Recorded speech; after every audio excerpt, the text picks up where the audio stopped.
Bienvenue à notre post-it.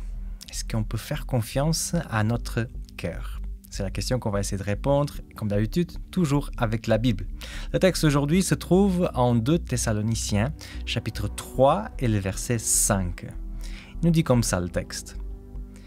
Que le Seigneur dirige votre cœur vers l'amour de Dieu et la persévérance du Christ. Une des phrases qu'on entend le plus dans notre société, c'est « suis ton cœur ». Et c'est vrai que quand on dit ça, on ne dit pas ça méchamment.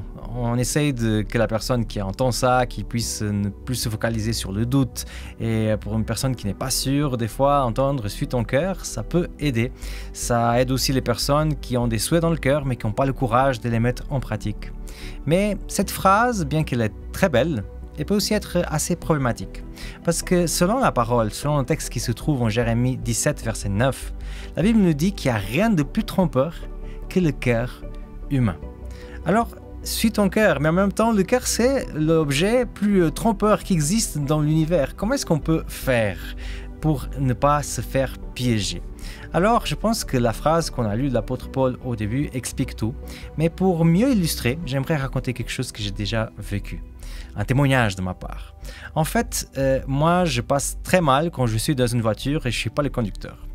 Et oui, je suis ces personnes qui souffrent avec les mal des transports.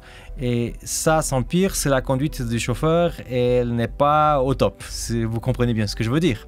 Et je me rappelle bien d'une fois, je faisais un long voyage et il y avait un conducteur qui conduisait vraiment d'une façon que ça me mettait en difficulté, on va dire comme ça. Et en fait, j'ai souffert tout le long et j'ai utilisé toutes les techniques que je pouvais pour m'abstenir et pour passer le mieux possible, mais sans succès.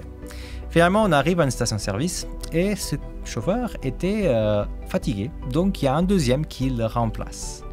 Et là, quand on prend à nouveau la route, c'est une autre histoire. Moi, j'étais toujours le même.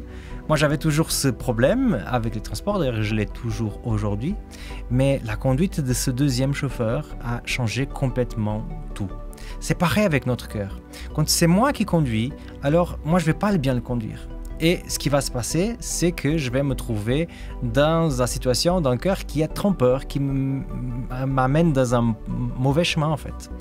Et quand c'est Jésus qui prend mon cœur, quand c'est Jésus qui prend la conduite de mon cœur, là, je peux vraiment aller vers quelque chose d'important. Parce que là où Dieu est, existe aussi l'amour de Dieu.